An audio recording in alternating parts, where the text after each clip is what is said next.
zvamafana neheartbreak yako mukomana kagara kwamureko munhu wekuti haumuone chifunga kuti wapo heartbreak nayoung fantan mangwana ubva amuka wingi D wakapinda mukombi kuzwa young fantan unohila sei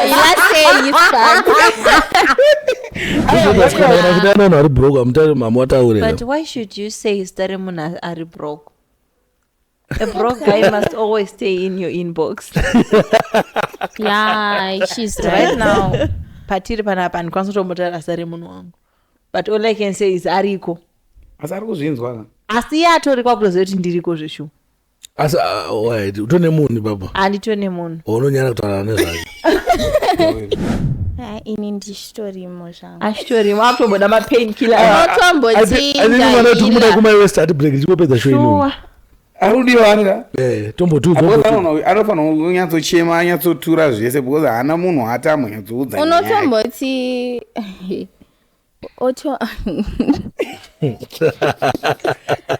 heartbreak haina kunaka unotombozvishingisa kuti ana basa uyu but ana basa uchipinda muroom mako uchitarisa glass wakutochema kuti rowana lai hangu inditone nguva yekutoti musodzi unombodonha ndotozvisimbisa kuti aiwabo kana kutodana nemukomane ameno zvinoitonge majokes nhasi nini ndikakuzoiti handina mukomano yaitombofunga ndiomunyepera.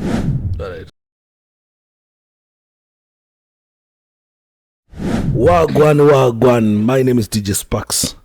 Tiri panapa patinoita ngwavhiridzo netsvakiridzo patinodiscassa DJ Sparks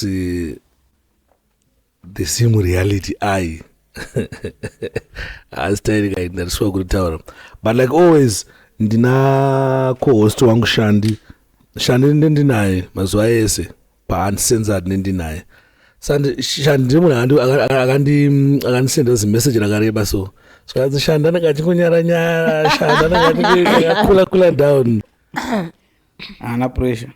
Wakambona comment section Shandi? Ndakaiona but people must just learn kuti havasi vanhu vese vari hyper. Alright. Though sometimes we try to. But nasi kuti nani? Yana zviri nani. Ndakariverenga zibhaibheri. At least. Apa munhu iye vakatanga hanzi but Shandi akanaka. Uriyazoona tochiwa bana.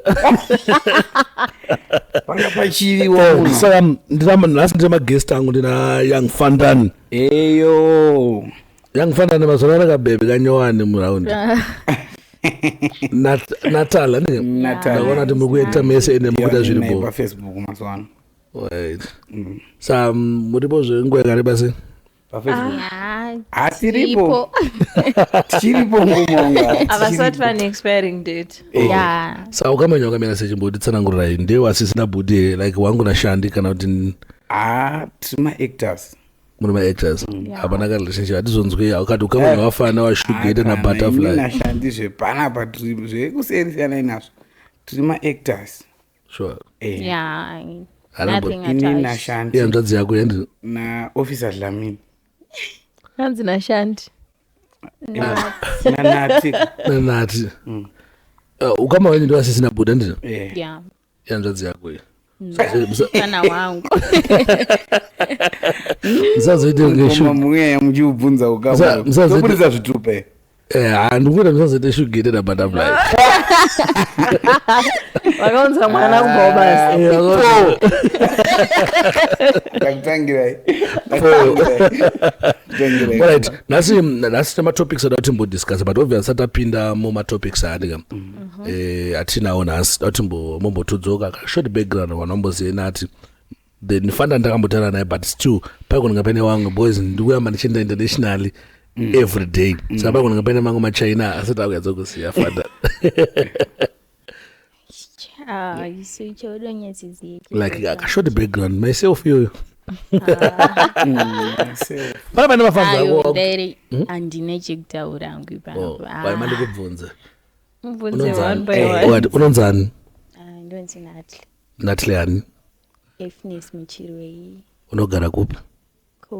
Currently I'm based in Cape Town, but for the meantime ndiri kuno kuZimbabwe. Alright, unamakore mangani? 19. Nemkomana. I can't say ndinaye. Andina. Especially when a broke guy. A broke guy, there's no need to do No, besides that, Spikes. But why should you say Staremuna are broke? A broke guy must always stay in your inbox. Yeah, she's right.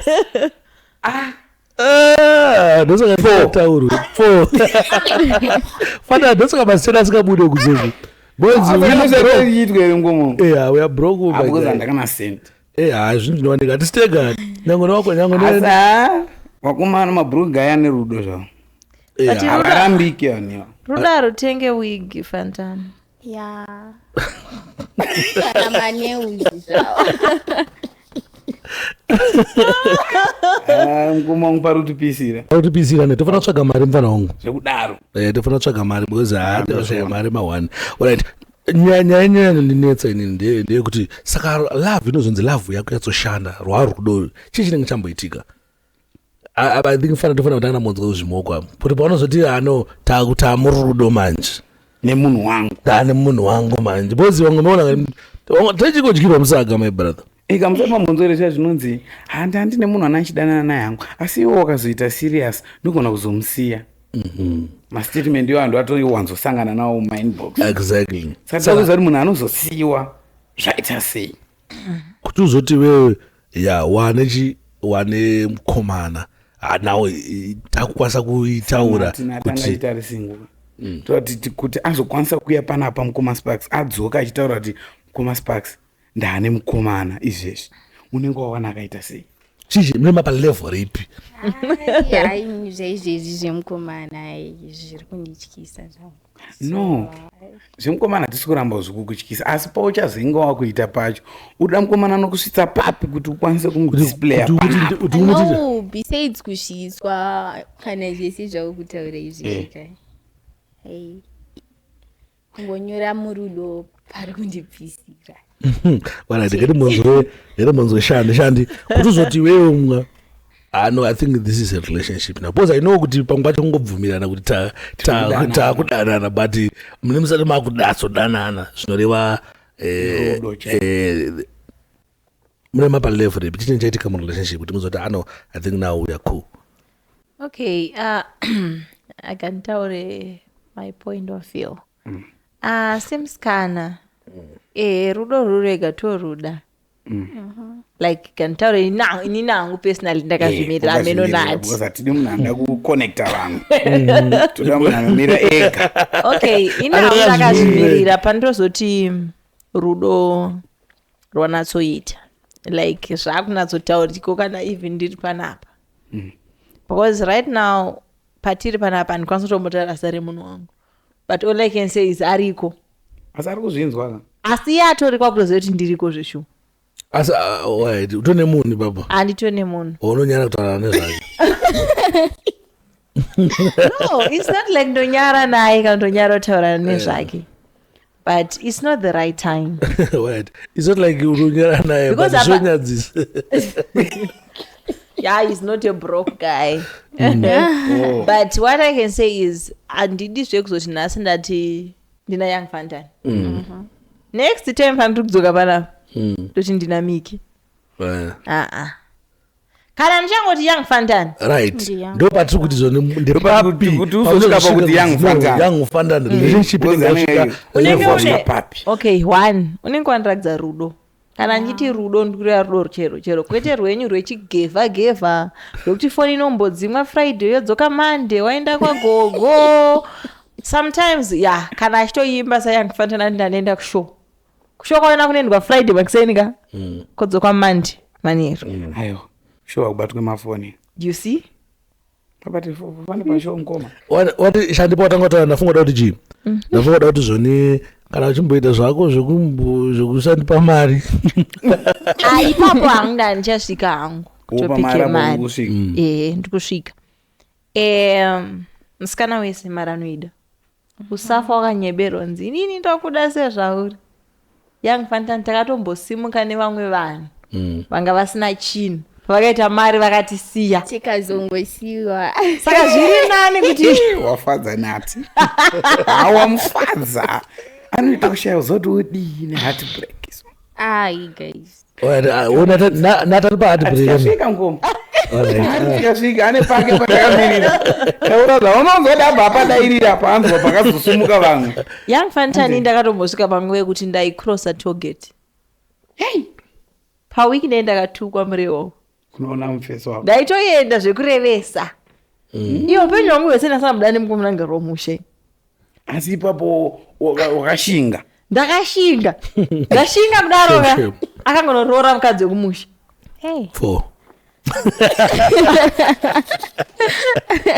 alright saka mukuti munhu anofanira kusadzima foni akuratidza kuti hapana zviri kuyewo wega unazoona kuti it's nice to be here apatasvika ya haudzwe iwe paunosvika padhini pako wamboudzwa kuti pasitopa rako tasvike otongoti paleft wega alright nai shandi chimwe yadzo ndiudze kana munhu achinzi akupa mari anofanira kupa mari mufeso wako anofanira kupa mari yakambopamari ayo tisataura epamanda kana zvichinzi mari DJ Sparks hazvi kunzi tipe mazimari do you know moment yandangokosora ndakazodza kuti bebi ndine flu kana ukangoita ukapurani mazuva ndiri kuona kune mabhaiki aya anouya nemapiritsi kanomara ineyi ungoita kana kaeffort kekuti mafoflu ouya panati ndikuda uri kwamusoro wondipo $50 $30 $40 koko kuri kwamusoro kunomboita mari kona ishanda it depends nehairstyle that yakarowe zvandakarukwa zvinoita 15-20 alright kuruka usati watenga zvekurukwa zvacho alright saka tikuti isusu 15-20 tikuti $20 yekurukwa apo usati watenga zvekurukwa alright kuma-30 alright round figure saka kuti iwo pakurukwawo pamwedzi unoda urukwawo zve-30 aiwa hazvipedze mwedzi yeah 4 hazvipedze mwedzi alright munoti chione nyaya yekurukwa ari right sure munhu unofanira kungoona kuti munhu wangu akuda kungorukiswawo musoro kuiti kuti munhu anozokuti warukwa zvakanaka yete isina kukupa mari yacho because isu hatione kuti wakuda kurukwa haizvo zvatione kana uchindida zvangu ndisingaoni mukoma wangu imwe ndipupurirewo hatione kuti wakuda kurukwa isi hamutombozvione kuti wakuda kurukwa aiwa hationesi right sawa azombonzwisisa afananga achimhanya kumusoro uku chii chimwe one do you know vakadzi tine kanga weakness kekuti muwallet mangu ngamugare mune mari right even ndisina chandikudotenga everything ndinacho data ndinaro kungovhura wallet ndoonawo mune mari nemadegits 2-3 alright no ndokuti uzoti ano this relationship no relationship aidefinwe nemari yes mari iri needed you understand relationship Sparks nogona kutokuda usingandipe kana sendi ndotokuda kudarika munhu anondipa mari but panofanirawo kuitawo kanguva kekuti handikukumbire mari chingondipawo ndisiri kukukumbira zviye zvekukumbira mari ina handitogona kukumbira mari but ndokukumbira zvakawanda ndokukumbira zvakawanda right sa mari anooneka kupiko munhu uyu wokunyora daya naye asingade mari yangu kumusha kwenyari kweri vanhu variko fantakumani kwenyari Cape Town variko inini I'm talking from experience alright kutora munhu asina chaanacho uchinyatsanoti yes anayo but asikuda nayo utomudawo zvakadaro fanani mandikudze zvinoita vasikana vazhinji vacho vanoda mari ine munhu nyangwe isiri yavo you understand because pane different iripo pakupa mari yauri kupiwa nemari yausi kupiwa vasikana vade munhu ari broko vasikana vade munhu wekuti hatobate mari nosachona magevha zvaanozoita manje magevha anongongaine mari vanhu nditorera mabhebhe wayo vanongoratidza mabhebhe daya mari asi havapi wambozviita zvekuti ioneza kuti bhebhe rangu ndisitiwo rangu broka patinenge chinzi harodanwa nemari patinenge sina mari inenge skillful vanhu vakadaro vanoshandisa vari skillful zvisingaita navo indine friend yangu anotodyiwa nembinga chaiyo asi every time anenge ichema anotobuda mudiscovery asina kana dora ndozvinonetsa manje anenge asina kurukwa musoro anenge asina data anotozvirukisa musoro but unotomona anayo mari enda kupe mari ungoda kudana nemunhu ane mari chero wewe usina mari saka unodei kudana nemunhu ane mari asingakupi kana ane mari shoma asachikupa ina antodi munhu ane mari yakawanda. Do you know ndinotomboda zvekuti ndakakuti for example ndoti Fantani ndodori kwa musoro wambonditi baby zvakaoma zvinombotsvaga for example kana pino wanditi musi wa10 maybe musi wa10 zvizvangu zvinenge zvaita kwakuna here vasikana vachiri kurukiswa navabereki achiri kutengerwa data navabereki havasi kuwanika here variko but vabereki hangu iyeni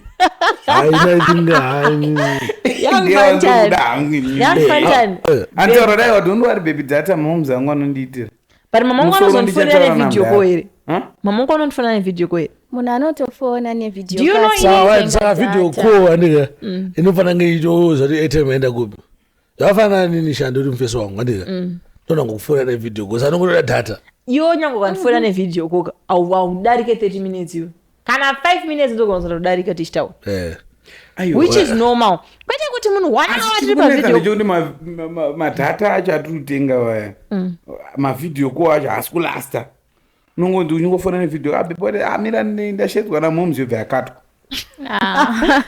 ndopatiri kuti papo ningoda negefa alright ndomagefa saka nyaya ingoripo ndeyekuti zoni kuti inzi relationship waaproud nayo wakwanisa kuitaura inenge relationship yekuti wakupiwa mari to mari right kamari shandada kuramba nyaya mari but ndiye aitawo musabva manyanya kuita open guys ezinto kutoita main topic that's my point right iwe nokwanisa nekuti mukomana wangu uyu yarapo yagerapo asitamba kupa sendi ndati unokwanisa kuti mukomana wangu yarapa uyu asinambobvaramba kupa sendi Sparks zvinokwanisa kuambozviita here upenyu hwako ndo zvakamunzira kaatibereka yakuchemai ena ndichozive kuti munyama here kana kuti unokwanisa Sparks ndokwanisa todanana nemunhu anditya tichitosimbisana zvese chichi panotozoti antondikanganwa unachitokuti baby sofa iwe wakanganwa nani wangani kubva papa wawana ngani sofa Sparks i1 ikati 2 i3 I can say 3 hali say 2 zvake but pana akazonyanyoita muhombe ezini pana ari kupisa ichiri nyowani aisi nyowani ndaimuda okay I mean kuti wandakadana nonaye wacho anditya pakutanga aichitosimuke chichi akatomusiya but anotombofona kuti unowatombopiwa mari kuita mumwe wandandinaye aminoti antoziva kuti ariko here Natali kutobva kuCape Town kutoti ndikuyira mukomana wangu kutosvika ari kumusha ndochodanana nemukomana Fantani ndotodanana nemukomana wangu zvakanaka otozopisa zvinozikanwa neZimbabwe yese ndokatendenzikawo vanhu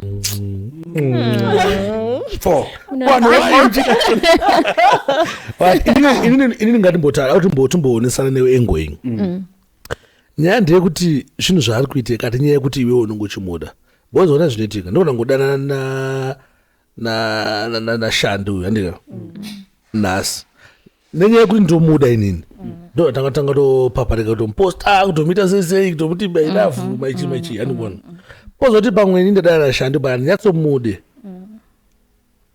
ndobva ndaita kana ti 6 months ndamutengera zvese ndamuita siya but hamboposte saka nyaya inda kuziva ndeyekuti ine chekuita nemaitiro ezvinhu ikati ngori nyaya yemachoices ekuti hani munhu ndomuda kana ndimuda nyaya ndeyekuda munhu kana but pane imwe moment yekuti waamurudo pane kamwe yake kuposta kantombobara kazhinji unotozozvidzora wega kuti panapa ndakufarisa vana vasi kupostwa mukoma Sparks vana vasi kupostwa aiwa enda patiktok madays evali iwe unozoti unofila unge usiri murelationship unoyaposta maruva vachipostana vachidanana vachingoposta gotsi asi ndirako iwo Zakuwara negotsi nezvigunwe. nezvigunwe nemakumbo Tanzwa mkomo. baba ukuiziwa here kuti inenge kanzwewo Wokunekerera apa yanetsa iyoyo. evhe yabhlemwa chinganziwa royi Kana kuposwa ichi. Ichi. wakabatwa sewapostwa ka but yo Ayo, Fantani apapostwa ine, apapostwa mira uno. Fantani Ndiri huro. manje mani kunze fana zvikuitika mazuva ano zvapa 2 zvekuti ari kuposta wacho haasina kuposta ari kupostwa wacho haasina kupostwa sati gemu chocho manjika takanochionera takanoti ngaifambe yakaita se ngaifambe yakadaro right saka ndepapi level ripi rekuti right apa relationship ko paunotanga kuzoda guys tanchimbobvunza zvoni paungati relationship yaworth kuti nditese ndichiposta nyaya ingoripo yandabata ine for mapoints atawana vanhu panapa ndeyemari neati attention nemari attention nemari Aiwa, satange neattention. Mari neattention. bozi shanda akwanisa kuita mukomana asingamurukise asingakwanise Mutengera data. kumutengera data unokwanisira hainangu Aumude mukomana. just man up that's why chinzi musikana anofanira kuda ane mukomana muhombe kwaari ndozvazvaiitirwa because ndakadana young Fantani wandingaenzana naye akutodawo dhata kwandiro at least meaning to, for example akandisiyawo ne5 years akashandawo zvimwe zvinhu pa5 years dzatakasiyana but kuna naomba ungori broke Asina mari. kudarika vadiki Kunowana hombe kuti mari yako iwe uri mudiki wakasiyana 10 years. Yakawanda kudarika munhe. aivavo anonzichi sparks mafinished men mafinished men right iwe unokwanisa kupinda relation nemunhu asina mari broke guy asanizifana zingakanaka warendisa handiti chinakawo kwete ushaya mari ushaya vesi guys aiwa bhinyari vanhu ushaya mari aiwa Problem uri kuitika manje ndekuti ndosaka vasikana vari kuzorwadziswa. iwe Vari kuda kudana vanhu ari broke asi munhu iyeye kana azoita mari haachade munhu ari broke. Akuda munhu ari mumariwo. takatombo Anozva mari nemalevels mukomo. nemalevel Ndakaita mari pana apa mukomo wangu handichatambe nemi. mwana ari kukunyima Njerese mari nemalevels. Saka ndikati iwo ndine mari ndinewe muhuruva. Ndoita mari ndopinda newe futi muhupfu. that's why tiri kuzosiya ivave kubva navo muhuruva because takabvisa vamwe vanhu muhuruva wabvisa muhuruva ka anotora wetype yake aiwa no kwati makabvisa munhu akabva muhuruva but I was there. Do you know kuti for every man to be successful pane munhu aibeliever in his dreams iwe ndikudziva kuti ndaitogeti ndanda kutozivikanwa mutogeti Kutoita mbiri. wazvobuka zvaita sei akakonorora wekumusha give Kutongonzwa uchinzwa nemaroro. kwete kunzwa ndakanaona pafacebook mukadzi wachina akanondisendera friend request asi ini ndine nyaya yati mbotaurire mupana tibve tabatsirana imimi nevari kuona unogona kupindana nemurelationship ndakabroka but the way vanonge uchinitreata nayo inenge ichitondaudza kuti tiri murudo yedu but unaka kundinzwira tsitsi kaike kuti ndakabroka ichichandika wakamboita imwe kuti zvoniwewe wandikafandani rona nge ndine mari panapa mufana wangu ndichitokuitisa munjira wangu ndichitoenda newe kubhawa ndichitoita sindisa but ndinekanga rafu kandokuita iwo iwe wakazoita mari iwewo wozondinzwa ndakuti zvoni but hambana yayo ndaimenisa kubhawa ende zveshuwa tinewo mapicture uri kubhawa but unonge uchiti hazi mudhara izimboko because une pangu paunonyatsoziva kuti hazi mudhara inoendesa kubhawa ka but taakubhawa kwacho ka rainitamba rafu zimudhara iyi saka unonge uri murelationship neni andika ini ndakabroka inini but iwewo unonge uchizongohula ndichombokubatira mameseji ndaona netumari ozota sese umboita mamwe mari auzanani kana nyaya yakuzotaurwa panapa manje haichatara kunzi ndine pandakambochita iwe ndakambodai waiziva sparks ndakanyura murudo ina ndichiite ukadzonyora ndakada munhu ndakada munhu mese tinokonenge vakadzini ndakuda chinopika ndakuda ini ndakanatsoda munhu ka ndokuone kunge makafanana nati mese I'm telling you inini ndakanatsodiwa ndakada munhu asi wakambodiwa here kusvika level iroro handinekaondikuazisako Ndiwaita nerudoka. Iwe. Angona ngane ngoli ngoko futhi ka midzi kunoenda kuti nyepera panapa kuti zvondebuda waidei asi wewe ndombokubvunza apa waiteera relationship ina unochawaiteirawo zvako ngoli. Okay, you know what, unoona ngwakatsogonekwa ngoma unoona ngwakasvitswa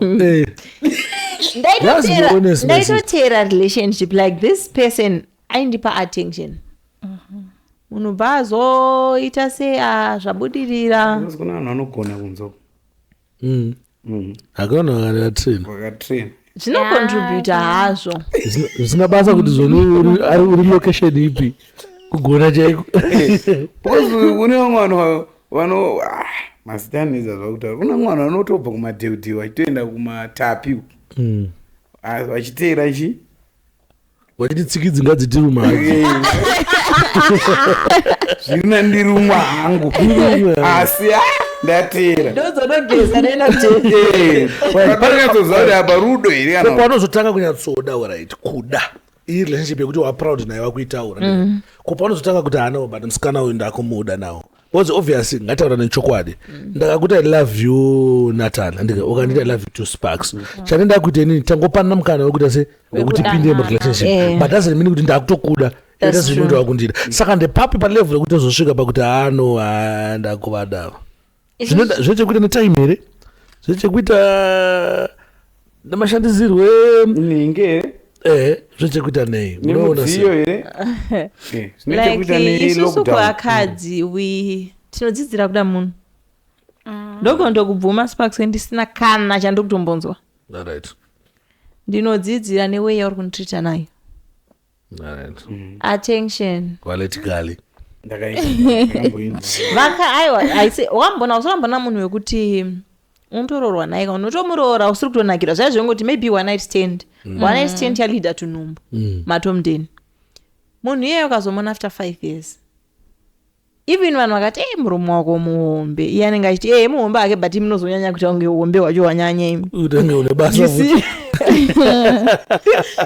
so chinoitika kuvakadzi mukadzi wese mutreatable yangufanira ndogona kuona nhaso ndizoti unondida ndisingareka kana kukuona but the way yaunonditreata ndoinowe the way yaunobuditsirwa cash but inini ishandi zvakuti andozviramba inini why ndine shamwari yangu ininika aidana nemwe mufesi so aisiya fesi hanga ashata zvoiti zvekuti ana Sparks takashata mune mundinyepa imimi baba vangu akashata kuti taitazongoagriya taikunyatsoagriya taitazvoagriya kuti vakashata ava waiziya then aitirwa zvese tanyatsoona kuti mari ari kupiwa attention yacho mufesi aitishaya kuda kumba but ndiye aitozviramba zvokuti ndikachiti haana kumbobvira ambomuda zvinoitika because pane zingengo dzekuti ndatoita off yange wakatraya yange wakafona asi mari uchidyako mari uchidyako mari anenge achidya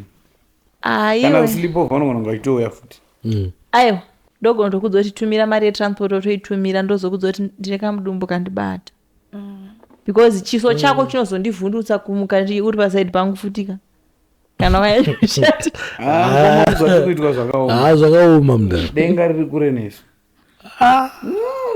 no don't see zvamukuitwa zvakaoma even you guys zvamukutite zvakatoomisisa thank you aiwa isa hatina zvatinoita aiwa isa hatina zvatinoita madiri atinoita anhu varume rudo munomboziya here vari 15 munoda vari 15 rudo rwakazvisi zvakafanana ende varume vanenge ungakubhalansa kavanoita so ndino zvinonyatsoflowa iwe unozoti murume anogona kutokuda zokuti unoti ndadiwa ava muri 15 but guys tell me how do you balance it ndozviya zvekuti fandanzani young fantana DJ Sparks guys anani ini chandakaona hangu ndechekudayo pazvinhu zvinoitika zvazvo apa ndikumbotaura from experience wandaita ndisati ndatendeuka ndisati ndasangana najesu mafesi tiri vanhu vakadayo tiri vanhu vekuti isusu ndakatokuda andimukona ndogona kutoda mumwe munhu ndichitokuda zveshuwa asi ndichitoda futi mumwe munhu zvaya zvekunzi mwana nemoyo handisaka chichizva zviya ndikuti azvoti mastatement zvavanhu ndaziva but zvaya zvekuti nditokuda iwe shandi iwewe ndichitokuda futi iwewe ndichitokudai zveshuwa zvakafanana kutokudai chaiko kozoita rimwe rudo ndoda umbonzwawo ndikamusikana ipa next up ari sei kungokazwa umbokazwawo poita rimwe rudo rwungotiwo umusikana anondikrashirawo inini dzawira mutswanda because you always ready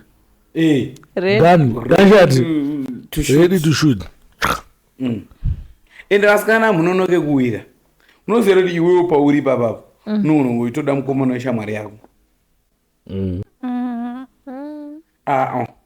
aiwa zvinoitika vasotambozviita here no shamwari dzako dzechidanana wakati akwandini aiwa sparksdanene nevanhu vakadhakwa nditika iwewe kana uchida munhu wako inini sparks ndoda ende pandoda ndinenge ndichidiwa zvinozongopera hazvo so zvekuti ndione shamwari yemukomana mwana nenyaya kunyepa asi zvinozongopera sparks ainike ndakaona ndichekudawo mukuona chimwe vasikana vane kangasikiri kavanoita so kanenge achitishota mukuona kapi pasikiri yekudayo isusu tikudanana handiti tikudanana iwe unofanira kuandastenda kuti maitira taita zvinhu izvi kudhara especially pano muchiti attention munoida paipa isu tenchiti pressure futi hatite se but attention indawo like inini kuramba ndichitokufonera kwauri pressure ndokuwasaka pazuva oraiti 15 makozi ndomadaira sei guys ndinofona ini shandi ona inini nduto ndiri murume andika unondida unoda mari remember kuti hatifani kutiza nyaya dzemari but izvozvi ndiri pa interview andika foni yangu iri mungofonwa chete foni yangu iri mungofonwa nonoshaya time yacho zvafanira ini nguva ndagara panapa andambona time yekuti ndiudze chimwe kuti hashamwari plus pamwe pacho hakuna time yacho ipapo chero takataura vasikana hatinzwisisa oright vasikana vakangoinstalla kuti varume vanohura why takainstalla izvozvo there is always a reason behind ona do you know kuti hakuna mukadzi anombotaura murume wangu ari loya chero ari inyaya yekuti varume vanohura munotozotipusha kuti tisaite inyaya yekuti munoti imimi varume vanohura nenyaya yekuti varume vanohura but isusu tinoti isusu hatiti vakadzi vanohura but know kuti vakadzi vandase vakadzi vanotohura but izofa tazoti izvizvi ari kunaka kutodyiwa izvezvizvi ona kuhura kwevakadzi zvitarisi kana pandinonzi nhasi ndabatwa nayoung fantan chero iwo sparks uri murume wangu haubudise fesi yangu vanhuyo why handitozive rimweni project iyi no hamusi kuona here mazano tokuburitsa takagumbukamazati kupinda nekamera murumu macho imomo chiti uya kuhura ari kuhura kumureko ureri mukuriona here yakachidyiwaningi uri hure iwewe amusonombona mavhidio ayo musapfeke nao takuzvita isusu mungona chimwe inini boys handikunyepere boys inini handidi zvekupiwa pressure ndoda manodzidza kukula down asi rudo kapressure yacho asi varume mumbozere kuti vanoda varume vakadzi munozvitange munoda zvenyuka varume vangahure havo asi varume vanoda vakadzi vavo oright kana makambotasa mainterview anoitwa natinashe mugabe munhu anoudzwa kunzi first born ndeyako second haisi third ndeyako pane pakahurwa pakata kana ndadoudzwa kunzi mwana wehasi wako otonzera saka imi baba muri kuda here mukadzi wenyu andamchamuti kuti aini mukadzi wangu ndomuda because the devil you know is better than the angel that you don't know baba inini wakandongohura chete inini hangu ndakafungidzira kuti uzonyatsoziva kuti ndakuda munhu vazhinji bozo vakadzi varingoti takapiwa mari takapiwa attention but nyaya yanga ndichitaura shandi ndeyekudayo kuti paattention panguva yakunditi attention iwo uchiti kuda attention Andika but attention ndofana kukupa inini. I think wanasikana wazhinji ndofana kuunderstand ipapo. Ndofana kukupa inini attention. Bozo wakada kuitsvaga iwewe kwandiri ya pressure. Pazo ndofana kuunderstand kuti mufeso wako anoita basa rakaita sei. Ari free. Schedule yake kamira sei. Ukoona? Excuse me. Ukoona nini? Ina nditi zvokufonerwa kani. Pane mamwe makozi mamwe anorwadza mukuma especially uri pasi. Bozo unofana kuunderstand schedule yangu. Uri pasi pemotikari. Uri makanika udambo. Obata fonera sisi you understand? Anuzwa. It's okay. Saka I think ndo zvimwe zvinofana kuitika kuti relationship right imwe mvunzo wanga ndinawo ndeukuti andika unokwanisa kudhila sei neheartbreak. Heartbreak ariko we understand. Heartbreak inakunaka. Inangu personally like in heartbreak yangu it was a very big heartbreak yekuti include abereki. Like from my family, from family yemkomana yekuti ndiyo kwamurewero haina trangu maheartbreak akawanda ndiyoyo ukoona tichi mukomongo vanhu vane maheartbreak akawanda munoziva tichi haasi strong munhu ane one heartbreak sevasikana maheartbreak it's life and death. Matter of life. Inyatsonzwa kufema rufu. Vana vakarwadziswa uri kubuda. Saka unofana kuita sei? Unofana kudhila sei neheartbreak? Unofana kukanganwa munhu? Unofana kumuita sei? Kumubloga? Unofana kumuita sei? Ini zvavo zvakatiomera because after heartbreak dai akatodzoka ari serious. I was willing.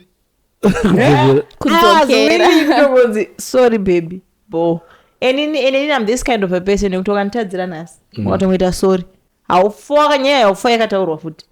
Right. Apa tine ndombobvunzawo mukumongo. Iwe uri kuti zvoni heartbreak iwe wakasvika palevel rekuti iwewe chero dai akadzoka. Andika. Mukumongo munozere pane maheartbreak evanhu vaya vekuti zvamafana neheartbreak yawe mukomana kagara kwamureva. Munhu wekuti haumuone. Chifunga kuti wapo heartbreak naYoung Fantan. Mangwana obva amuka awingi D wakapinda mukombi ukuzwa Young Fantan unohila sei aya ngataure guys yakamurwadza but heartbreak yekuti inokurumbidza kuhilika kupera. Pane imwe yekuti ndiye munhu ari kupiswa ukavhura YouTube yako uvhidho rake ndiri padenga wakapinda mukombe makaita girls talk pakanzi taenda kupati outing ndiye ari kurira. Heartbreak yakapenga ngumo. Iyoyo haya asanambo experience but inenge zinomira fine. Ini ndistory mozvangu. Ashtori mwatomboda mapainkiller. Mwana tukumuna kuma West heartbreak chikopedza show ino. Arudiwa anga. Tombotudzo. Anofana kunyatsochema anyatsotura zvese because hana munhu atamo nyatsoudza. Unotomboti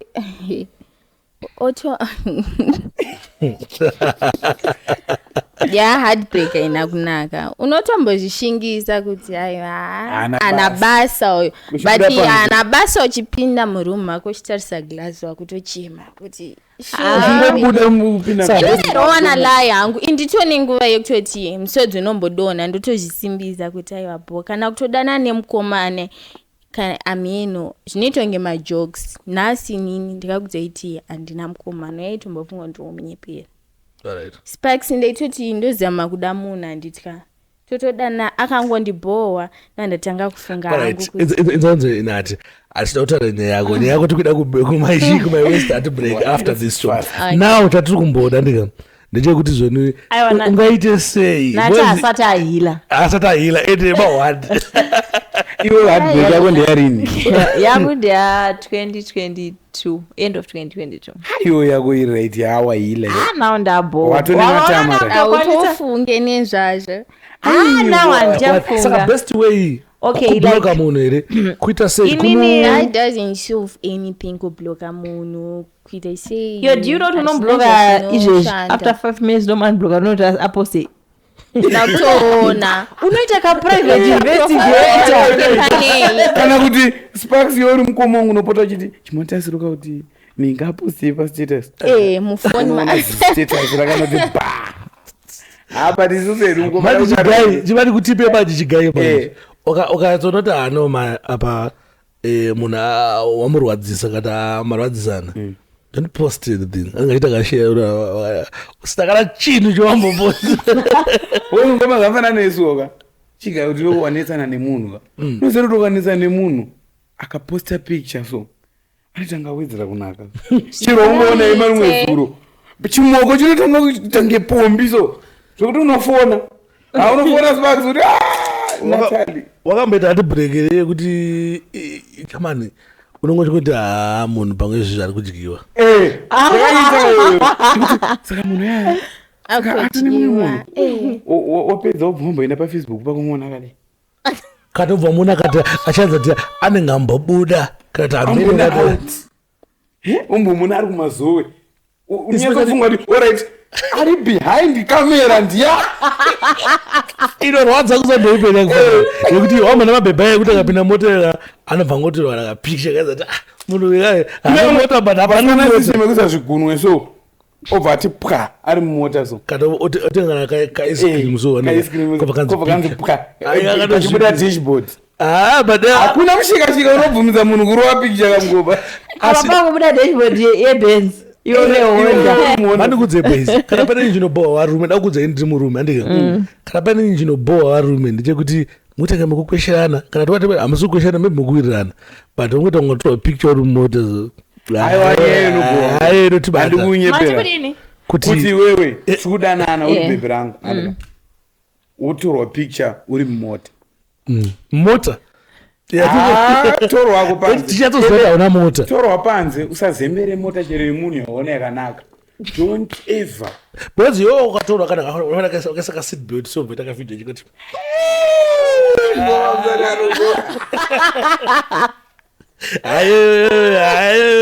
hayo unotikwadza mumota muri musiri mako kana muchikenini chaimongoma munogona kukupisira unozorwa vidai ari muchikenini inini maya chinozondorwadza apa ndinjira ndibowa imota man behind the camera ainini mota mondisvota because motikari ngoma kashomodi motikari drive ichienda azvite mota mondisvota motikari ine one destination motikari yemukomana ine one destination edza kuloji kana kumba kwake ndara ngataura nefe yangu kana kuti mumota imomo kana mota hayi ini mota inondisvota caption deo spent naspenda dei rangu boga hayi inini hangu wakaita zvimwe zvese ngokati waenda kupi ukaenda kupi but usiri mumota inini kamalaitasi kwepikup kuyakwe murori kurwa picture rako so harinatsobude inini mota mondisvota mungoma ipapo manyatsotaura chokwadi pamberi unozati zvinorwadza zvekuti inosvika palevel kuti mastatus iyo haiswe iri 1 anosvika ari 3 pamwe pacho anenge akatsika dashboard so apa gumbo remunhu wako rinazoriziva wobvunza hai mota mukoma wangu koimwe uizemwe kuti kwamazuva nekuti tumawachi zveringobudisa kana ruoko rwakabata kana anomaona pachilivha pape obva ngosobati picture iwo unofamba neindrive my father unonzwa seunotsva so mafindi4 nomanzwa achidzikira achidzikira mafindi4 ese aita se achienda kana pane chinhu chinorwadza panyaya dzeheartbreak ka hakuna munhu status hainini mungomanda kudzai talking izvi zvakatoitika kwandiri from experience kudanana nemunhu so 3 days ubva aposta pictures unoona unge aglowa but you know what ini chichandoona kuvarume even murume akakupa heartbreak zvino haadi ukuona uchita muvhoni why ivendiunonoyambepamurehwa ikei itozive kuti ndakaita muvhoni and is very sure but handidi kunyebera unonza hauposte status yoregedza kuya kuinbox hazviite enene handibloke munoiona status baba mugozvimba ndati chinhu chatanga kuputika mukoma wangu spa chatanga kutsukira so ndofunga sakana ndoti achirambuka naso but tonotsvaga mafuta ndakati nanga kwamaititi akutonoti feli glow akutonoti tinashe ndipo foni yako ndo inonyatsotora iwe ndoenda kuda sponsor ne14 two mastanza anorohwa ipapo mugomo wangu unoita stress unoita onda ini nangu chandakaona panyaya yekuti madana nemusikana wako umedza maramba nyange munhu usingadi cheche zvino kuti ukona munhu usingadi wanditoramba uchiti ngatichipera relationship ndabo baba munhu akangomuona baba akaposa kwazoti life yake inenge kumufambira zvinongokusvota saka munoda kuti kana tichinge tarambana ndosauka ndopera tarambana kana hembe dzawaipfeka dziya ngadzidone dzega ende usambowane mufesi tambudzika uzora vaselini kana ungotori wemanhinga anonhuwirira chitodzoka kunombo tambudzika usanyengeusetese tambudzika hauglowe tarambana ndisaglowe fantani aiwa ndaita sei kuti pamwe wangu usingandipo mari dzemafuta ari nani ende nyaya yemaheartbreak chandikuona pano chekuti tina nati ari serious about heartbreak apapesa angonyarara anotaura nyaya iyi yakambotomhunudza achichema ndakamunyararidza no ndoda kuita naye west my west heartbreak musaregera and I'm sure izvi video ndira kuma 1 hour izvizvo so I think we can call it a day muchine zvekutaura young fandani kuti 4 young fandani maworks mukuita sei sataina chibotudza nyaya yemaworks amaworks bongomo andimbozama andikumbozama kupusha but aiwa vafarika performance mukuti kwadza mudhara mukutoda ndora ngoma neida kutosiya anhu avhunika gumbo yona neitobvunza mafanzi kuti manete ubati ndakuenda makomedi futi apa makomedi makaonera short trip baba imimi mamda undiitisa show inoi ndisina kudya chichakalaro tozo mamda undiitisa kuti munondishedza kubva kuchitungwiza kuti uite show isina kudya ndisina kudya ndanda kutoenda zvishuwa dai pasina kuti matozondituma mukomana unotenga sadzamo ndandiri kutoenda zvishuwa kajenia avana pana nanda kudya vana ine mafunga nemaskidzi ke ndozvo vanofunga vambonishedza kudzimba dzavo vaone hama dzangu dzese hachade kundiondiko fatani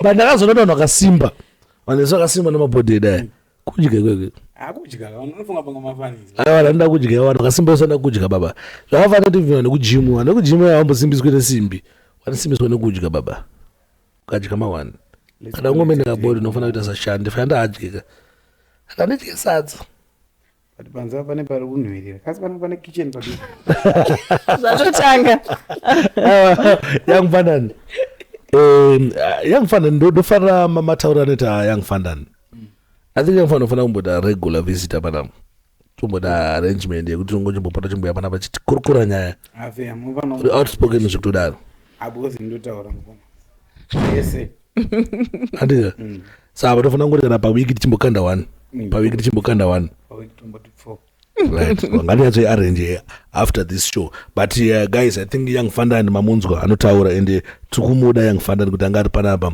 achiramba achingoita se achingoya tichingogadzira boss ndozvatinoda izvozvo anyway Shanti une anything to say before we close aini nangu paheartbreak apa ndakambopodza ndafa tozviuraya chaiko so my advice kune vanhu vari kunzoko usaite kuti upesera ukomita suicide because of a guy, because of a musikana.